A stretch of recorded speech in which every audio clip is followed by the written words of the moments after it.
Jonathan, si te parece, vamos a darle inicio con Andrea. A todos los presentes, bienvenidos. Gracias por conectarse a este evento sobre pandillas y crimen organizado en El Salvador. Nos acompaña y lidera también este espacio Andrea Dávila. Andrea, ella es comunicadora y periodista. Tiene amplia experiencia tanto en periodismo investigativo como en asesorías en comunicaciones a gobiernos, y es magíster en estudios políticos e internacionales. Yo me presento, mi nombre es Carol Solís, soy politóloga e internacionalista y actualmente candidata a doctora de FIU en el área de ciencia política. Les quiero presentar a nuestro invitado experto, un invitado muy especial. Él es Jonathan Rosen. Rosen trabaja como docente de la Universidad Holy Family University en los Estados Unidos, en Pensilvania. Y antes de esto trabajó como investigador, ha estado como docente en la Universidad del Mar en Oaxaca, México, investigador del Instituto Gordon de la Universidad Internacional de la Florida. Tiene una maestría de Columbia y también un doctorado en estudios internacionales de la Universidad de Miami. Jonathan ha participado en la redacción de más de 18 libros y tiene amplia experiencia en el trabajo sobre crimen organizado, pandillas. Esa es su experticia, y él estuvo incluso entrevistando a prisioneros, miembros activos y retirados de pandillas en El Salvador, así que conoce de primera mano esta problemática. Jonathan, bienvenido de nuevo. Muchísimas gracias por aceptar esta invitación. Andrea, le cedo la palabra. Andrea nos va a dar un poco más de contexto para luego ya empezar la entrevista. Y queremos hablar de este tema a propósito del más reciente anuncio del presidente de El Salvador, Nayib Bukele, al decretar emergencia carcelaria en los centros penitenciarios donde están los pandilleros de los Maras. Autorizó el uso de la fuerza, y esto luego de que se responsabilizara a estos grupos de pandillas por el asesinato de 24 personas. Esto sucedió el viernes pasado, y si lo vemos de esta manera es la peor cifra desde que Bukele asumió la presidencia en junio del 2019. ¿Cuál es la preocupación? La mayor preocupación sobre sus medidas es el temor por los derechos humanos, las normas de higiene en medio de una pandemia como el COVID-19 y el grave conflicto con la Asamblea Legislativa, que en Colombia es el equivalente al Congreso. Al no haber una división de poderes, muchos lo han catalogado como un mandatario autoritario, y es hora de iniciar la ronda de preguntas sobre este tema. La primera pregunta, a partir del contexto que nos compartió Andrea, es en términos de crimen organizado y pandillas, ¿qué vive históricamente El Salvador? Es decir, parece que este tema toma un poco de auge a partir de las medidas recientes del presidente, pero esta es una realidad histórica, un problema histórico que enfrenta El Salvador como país, y creo que precisamente a partir de esa problemática, pues la ciudadanía está muy involucrada, opina mucho, se ve un fuerte apoyo al presidente.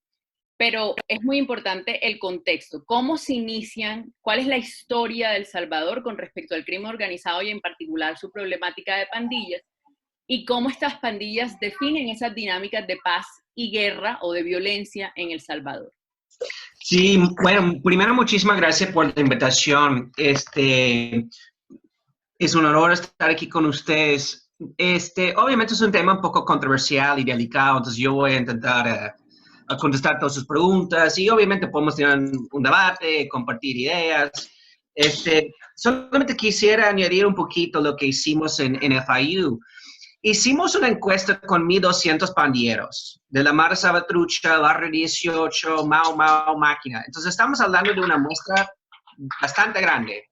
Hicimos entrevistas en profundidad con 24 personas, expandieros. Hicimos este estudio por 10 meses, digamos.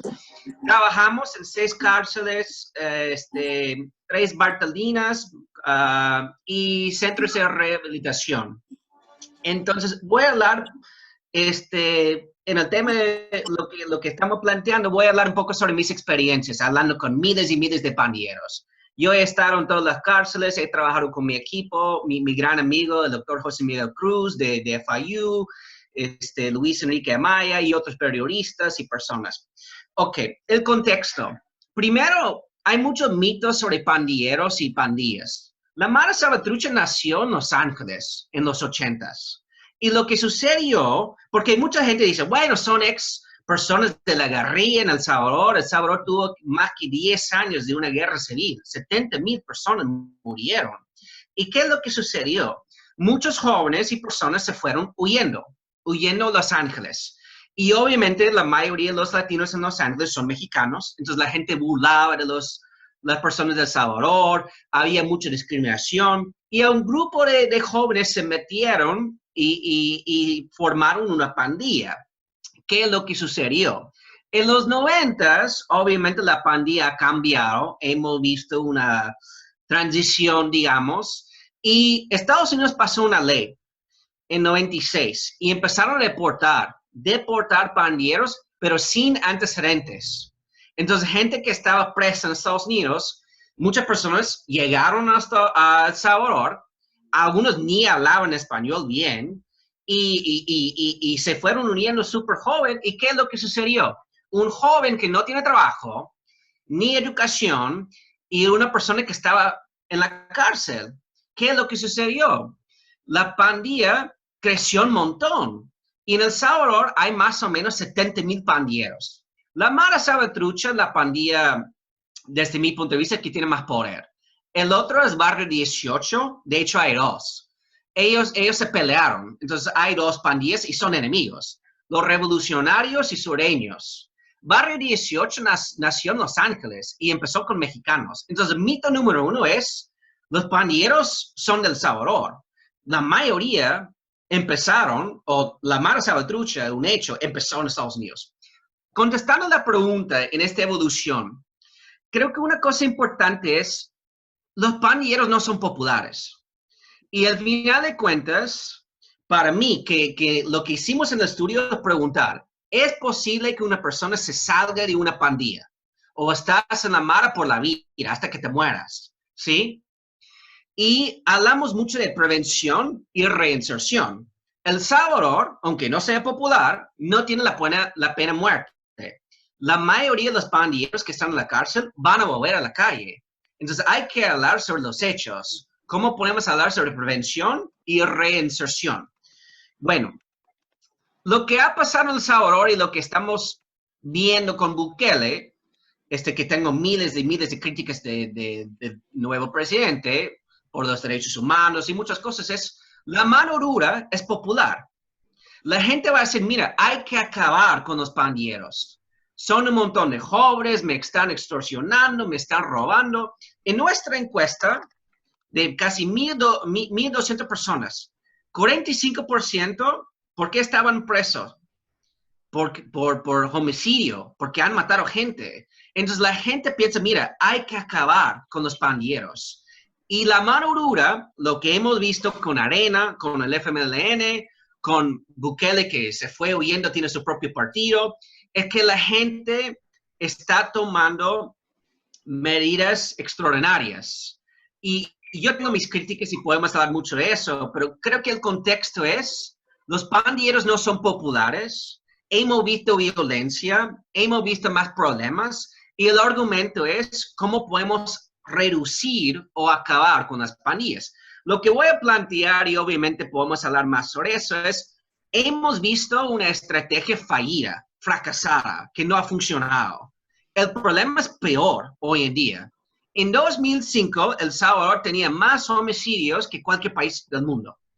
Tenemos más homicidios hoy en día comparando con la guerra. Había una persona muriendo cada hora en El Salvador. Entonces, para mí lo que voy a plantear es, esta estrategia de la militarización no ha funcionado. Esta estrategia de Bukele no ha funcionado. Podemos hablar sobre derechos humanos, podemos hablar sobre las cárceles, podemos hablar sobre muchas cosas, pero voy a empezar planteando esa idea que hemos visto lo mismo por mucho tiempo. Y no solamente en El Salvador.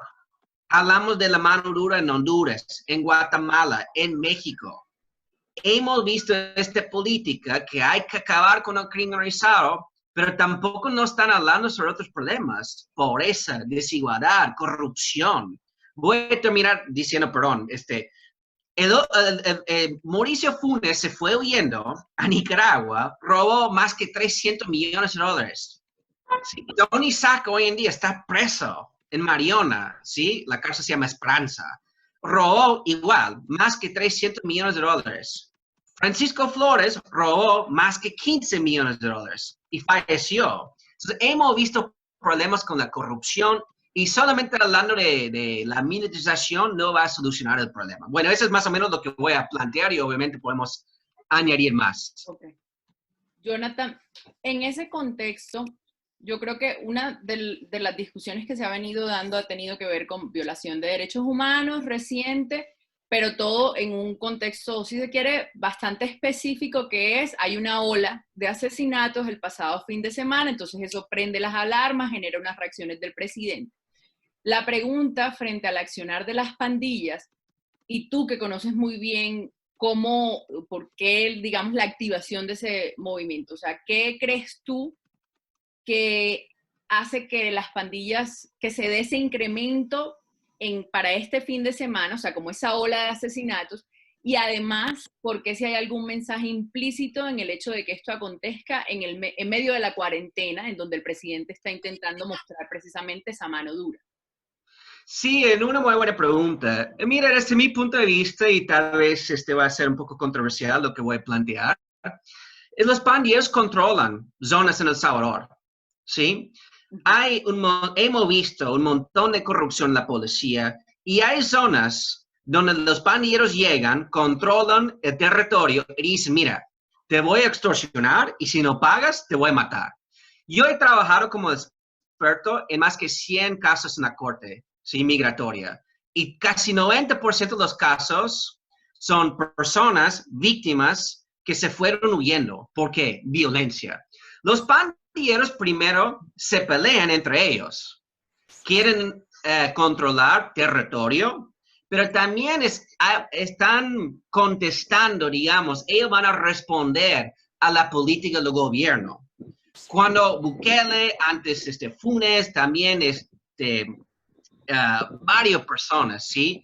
Con el plan Manurura, el plan Super Manurura, Sánchez Serén, vamos a mandar las Fuerzas Armadas. También vamos a ver más violencia. Bukele está diciendo que, mira, hemos tenido menos violencia, pero ojo, claro, sí, en términos de tasas de homicidios, pero ojo, ¿cuántas personas no sabemos dónde están? ¿Sí? ¿Cuántas personas que han desaparecido? ¿Cuántas personas en términos de derechos humanos? Si ves los datos y vamos a analizar las personas que ni sabemos dónde están, El Salvador tampoco no es seguro. Entonces, Bukele lo que él quiere, como populista, es mira lo que estoy haciendo. Voy a acabar y contestar a los pandilleros. Yo creo que otra cosa, los pandilleros quieren controlar el territorio. Con el virus, ellos tienen más control. Ellos controlan quién entra al barrio y quién no. Y creo que hay dos cosas. Primero, los pandilleros se pelean entre ellos y la otra cosa es la política del Salvador. Y Bukele quiere que la gente vea que él está implementando una estrategia para acabar con los pandilleros. Está dando más o menos la luz verde a la policía, que pueden matar quien sea, ¿sí? Y lo que él quiere, porque una persona, me pongo a pensar, ¿por qué vas a tuitear una dictadura bonita? ¿Quién va a decir eso? ¿Por qué una persona va a mandar las tropas al Congreso? Porque los políticos no pasaron una ley. Y Bukele, lo que él quiere que la gente vea es, mira, los pandilleros no tienen derechos, no son personas y hay que acabar con ellos. Al final de cuentas, desde mi punto de vista, cualquier reo, cualquier preso tiene derechos. Sí, tenemos que hablar sobre derechos humanos, no son animales. Yo he estado en todas las cárceles en El Salvador, es una pesadilla, ¿sí? Pero lo que él está poniendo en Twitter y lo que él está diciendo es, mira, para que la gente vea, yo con la mano dura voy a acabar con el crimen y no vamos a tener problemas con la inseguridad.